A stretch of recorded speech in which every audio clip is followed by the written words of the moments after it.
welcome to the Business Standard Morning Show. I'm Kanishka Gupta. Let's have a look at the stories for the day.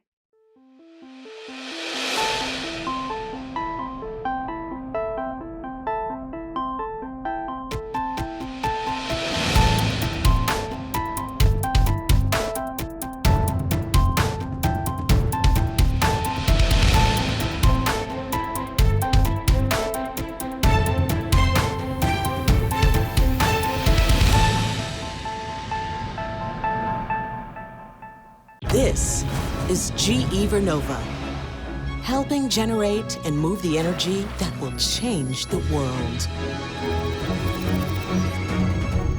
Welcome to a new era of energy.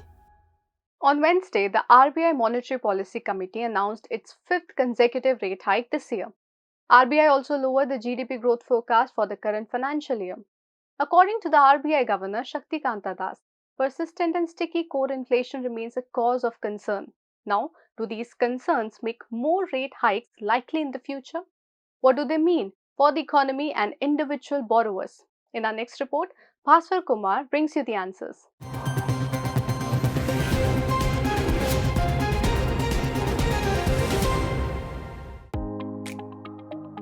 On Wednesday, the RBI announced a 35 basis point increase in the repo rate, which now stands at 6.25%, its highest level since February 2019. The rate hike was in line with market expectations though. So far, in the calendar year 2022, the repo rate has been raised by 225 basis points. RBI Governor Shaktikanta Das said that the MPC voted to raise the repo rate to bring elevated inflation back towards its target of 4%. CPI-based inflation has been above the MPC's tolerance range of 2 to 6% for over 10 months. It stood at 6.77% in October and has remained above the target of 4% for 37 straight months. Core inflation stood at around 6% too. The six-member MPC's decisions were not unanimous though.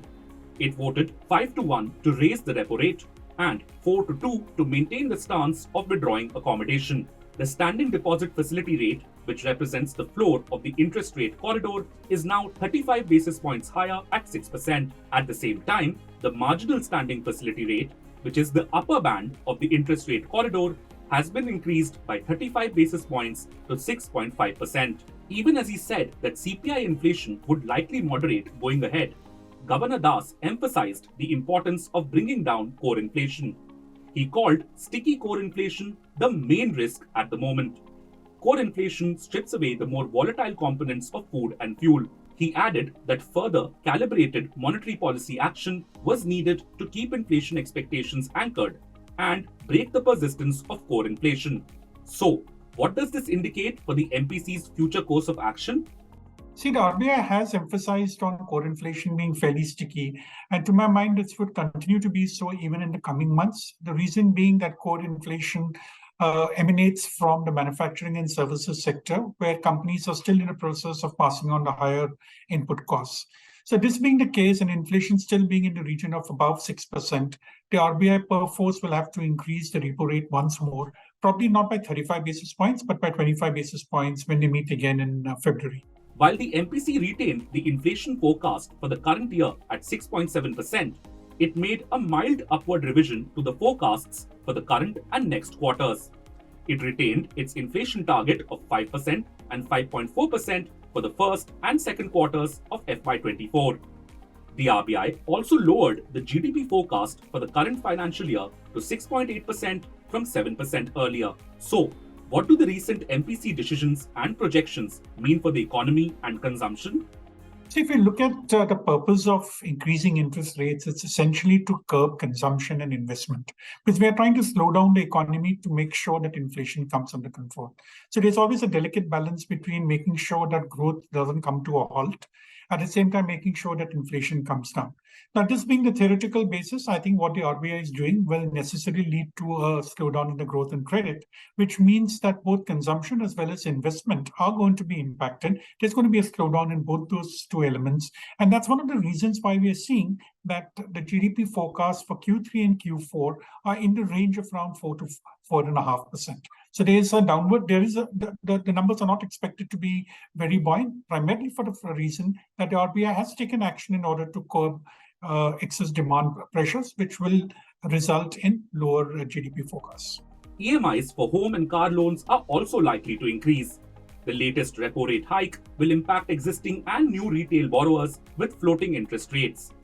Lenders prefer to extend the loan tenure instead of increasing the EMI when there is a hike in the interest on floating rate home loans. However, according to one report, with the recent hike, extending the home loan tenure may not be available to many. So, what's in store for borrowers? So let's look at the data. The repo rate has gone up 2.25% in the last 9 months. A 15-year outstanding loan has already added 6 years in tenor. So the option of increasing tenor has almost ended. We're recommending at Bank Bazaar that people should either increase their EMI and keep their tenor what it was prior to this rate hike, or even better, prepay. If you can prepay 5-10% of the principal using your bonus or savings, this is a good time to do it. Now, how does an increase in the interest rate impacts a new home, loan borrower? It decreases its eligibility. Now, for example, let's say when the home loan rates were at rock bottom somewhere 4 or 5 quarters back, when the interest rate started to go up. Let's say, for an example, for a person of 45 years age with an annual salary of, let's say, 25 to 30 lakhs, his overall loan eligibility would be, let's say, 60 to 65 lakhs, for example. Today, his eligibility would have come down by 25 to 30%. And what does the latest rate hike mean for investors? Fixed deposits are becoming more attractive. Let's look at the data. Repo rate has gone up 1.25%. Fixed deposit rates as of now have gone up approximately 0.5%. They have still room to go up further. The difference between average lending rate and FD rate pre-COVID was 3.86%. Currently, it's 3.56%. So FD rates will go up.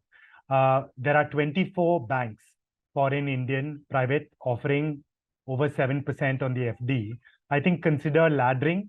Rates will continue to go up on FDs over the next 6 months as the FD rate catches up with the repo rate.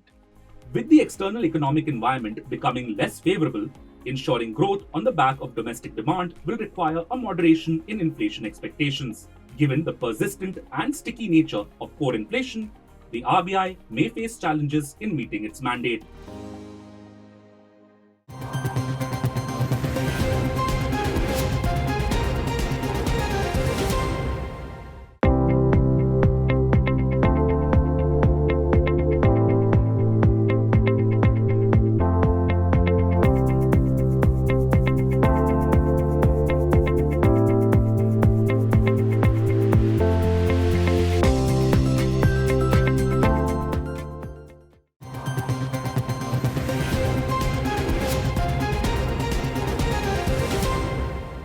In its December-February forecast, the Indian Meteorological Department (IMD) warned that North and Northwest India might experience a warmer winter this time.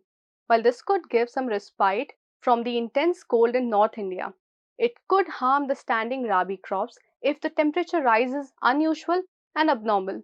Tariq Ahmed looks at how a warm winter may affect farm output in the following report.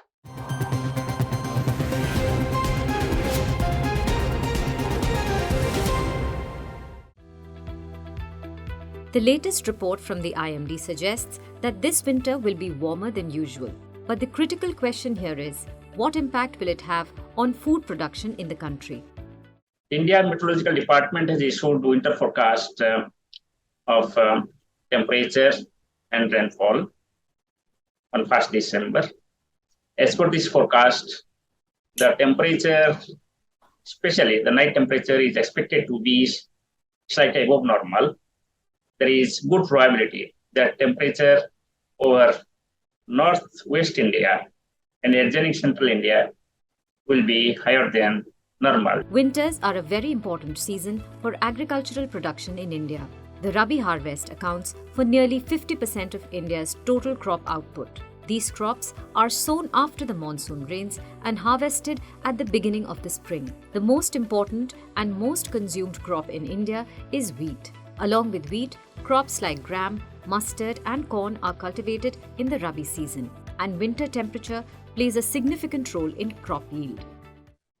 There is an overall impact of the climate change in terms of the rising temperature, but at the same time, there is also increased variability of the temperatures. The increasing variation in the lower and higher temperatures can severely affect the crop's growth, and if the cold waves this winter turn out to be less intense in the December to February period, the output of Rabi crops may be compromised. There will be certain days which will be higher with abnormal conditions compared to what we experience normally. So therefore, in other way, we can say that the frequency and intensity of cold wave during December, February, and December is expected to be below normal. There is an optimum temperature range for each type of crop cultivated in the country.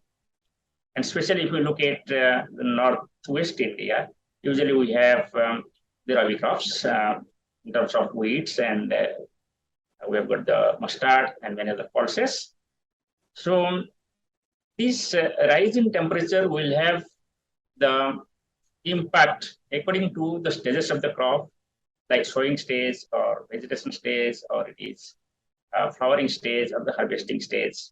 For instance, wheat needs an optimum temperature of 14 to 15 degrees Celsius when ripening. Temperature over 24 to 25 degrees Celsius will cause transpiration in wheat plants, and the yield can go to considerably low ranges. But against these odds, the Indian government is still targeting the total crop production, which will be 4% higher than last year. From the 315.7 million tons output last year, India is targeting 328 million tons to satisfy its domestic needs and export. Following a harsh summer with heat waves, last year's wheat production was below expectations. Adding to that, the variation in winter temperature may affect the yield severely. Agriculture economist and expert Shweta Saini says, as per IMD, if northwest India is to get relatively normal or little hotter temperatures in coming winters, then timely advisories to the farmers will help.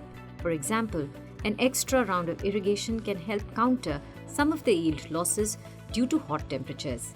Temperature and the stage of the crop cycle is important to monitor. Future point of view, there are different varieties, heat-resistant varieties. So they can switch, like even if there is a warmer winter. So there is not much of yield loss for them in the future. And ICR, they recommend the spray of potassium nitrate, KNO3, at the rate of 0.5% at this boot leaf stage and anthesis stage, so that they minimize the yield loss to address this issue. And so they can do that. And if they have already done crop insurance and through this Pradhan Mantri Fasal Bima Yojana, if they have already done that, so if there is facing any crop yield losses, they can report. Like they have an app, crop insurance app, that they can download and they can just report. So that way, even if they're having those yield loss issues, so they should be able to at least get the reimbursement for that. Along with wheat, rice production was affected by the variation in the rain this October and November. Since both the staple crops have suffered yield loss, can the country handle an upcoming yield loss for wheat?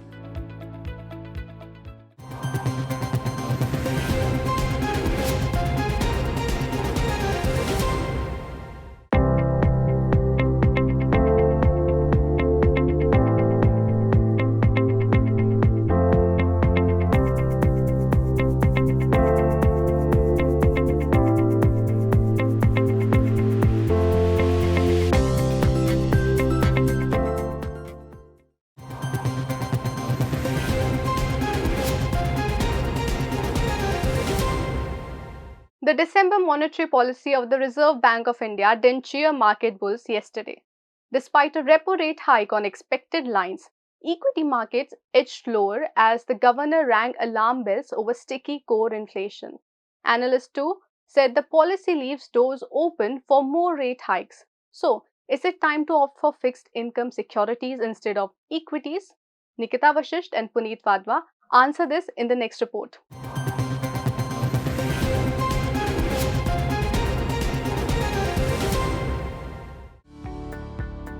Investors are a worried lot after Reserve Bank of India Governor Shaktikanta Das delivered a cautious monetary policy statement on Wednesday. While announcing a fifth consecutive interest rate hike, the RBI governor said that CPI-based inflation is unlikely to reach the median level of 4% over the next year. This was due to core inflation, which remains sticky and elevated amid an uncertain geopolitical situation. According to Das, the medium-term inflation target is exposed to heightened uncertainties. Further calibrated monetary policy action is warranted to keep inflation expectations anchored, break the core inflation persistence, and contain second-round effects. Analysts reading through the fine print said India has yet to reach the peak of its monetary tightening cycle. They see sustained rate hikes ahead, with another 25 bips repo rate hike possible in February 2023. Puneet Pal, the head of fixed income at PGIM India Mutual Fund, has this to say.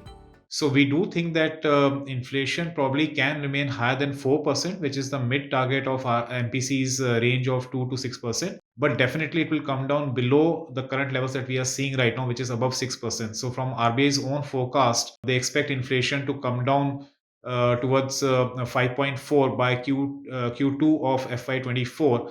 And also the fact that we have seen commodity prices moderating. We have also seen that the aggressive action taken by the central banks across the curve is leading to slowdown in the economy. The yield curves are inverted. So inflation can remain high above 5% for the next 3 quarters, but it will definitely lower than what we are seeing right now. So in that context, we think the rates probably can remain elevated, presenting a good opportunity for the investors to capture this elevated rates over the next 2-3 quarters. The policy wasn't sanguine on the growth front either. The RBI governor revised the gross domestic product or GDP growth forecast for the current financial year to 6.8% from 7% earlier. Against this backdrop, how should investors manage their portfolios? Should they move to fixed income instruments or stick to equities? We think it's very good time to lock into fixed income instruments or I will say debt mutual funds in particular. At these current higher rates or elevated rates, we have seen the rates being pretty low over the last 2 years post-COVID. Since May of this year, rates have been started to go up. And we think that this presents an ideal opportunity for investors to lock into these elevated yield levels simply because of the fact that going ahead, we do expect inflation to come down.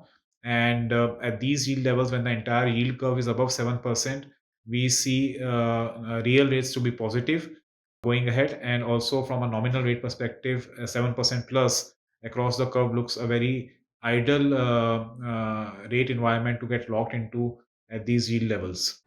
As regards equities, analysts expect markets to remain range-bound in the near term. I think it would be range-bound because it has already recovered to all-time high, and it will not be worried about recession, or inflation. You're more worried about the outlook for corporate earnings because WPI inflation has come down, consumer inflation has come down. Now oil price has crashed by 38% from the peak, and the Rabi crop, Kharif crop, all are good. So the inflation concern is going down. But at the same time, the growth concern is also increasing because GDP growth is also getting revised downward. Therefore, I believe we are close to the peak of the interest rate cycle in India. I'm not worried about what US will do. And hence, the market concern will be how soon the corporate earning will recover rather than on global recession or global inflation. As regards today, markets will track the assembly election outcome of Gujarat and Himachal Pradesh.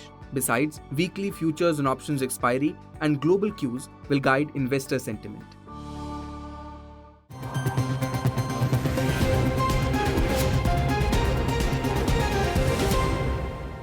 While markets may not be too worried about recession or inflation, there is something that you should be concerned about, and that is saving or saving to save taxes. Some experts might suggest you invest in fixed income securities. There are others who may ask you to also look at equity-linked savings schemes to save on taxes.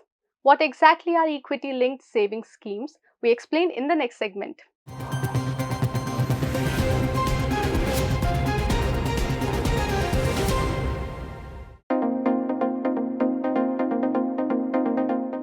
ELSS funds or equity-linked saving schemes are mutual funds that help investors save tax. Investments in most of the mutual fund schemes cannot be used to claim exemptions under Section 80C of the Income Tax Act. However, for ELSS schemes, investors can claim tax deductions up to 1.5 lakh rupees. So, investors hope to create wealth and save tax by investing in these schemes.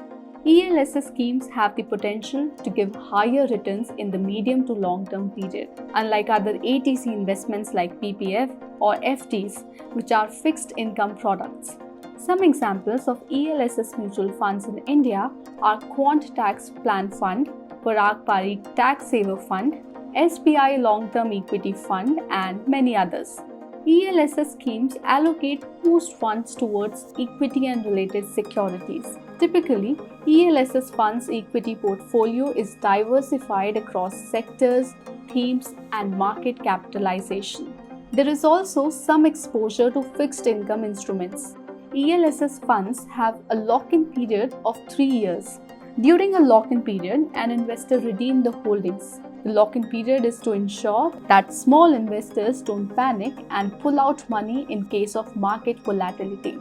There is no maximum tenure of investments to invest in ELSS funds. Most schemes offer an entry option at as low as 500 rupees. Investors can also invest in these schemes via systematic investment plans, also known as SIPs, by depositing some amount every month. Like any other mutual fund schemes, ELSS schemes do not offer guaranteed returns, and investors usually with a long-term view or returns should consider investing in such schemes. The deduction benefit of 1.5 lakh rupees under Section 80C is cumulative cap for all investments including PPF contributions, life insurance premiums, NSC, etc. On redeeming the holdings in ELSS funds, investors' income is calculated as long-term capital gains, and the gains above 1 lakh rupees are taxed at 10%. Investors prefer ELSS schemes as it has the shortest lock-in period when compared with other tax-saving instruments. However, to reap higher benefits, experts recommend staying invested for a maximum time period possible. Before choosing an ELSS fund, investors are also advised to evaluate the fund performance and compare with its competitors to gauge the consistency.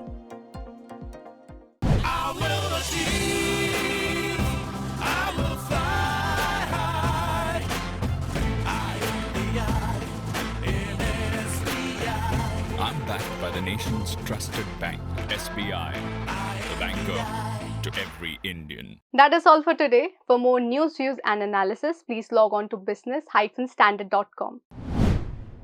If you like this video, share it and subscribe to Business Standard. For more news, views, and insights, log on to www.business-standard.com. Do also follow us on YouTube, Twitter, Facebook, Instagram, Telegram, and LinkedIn.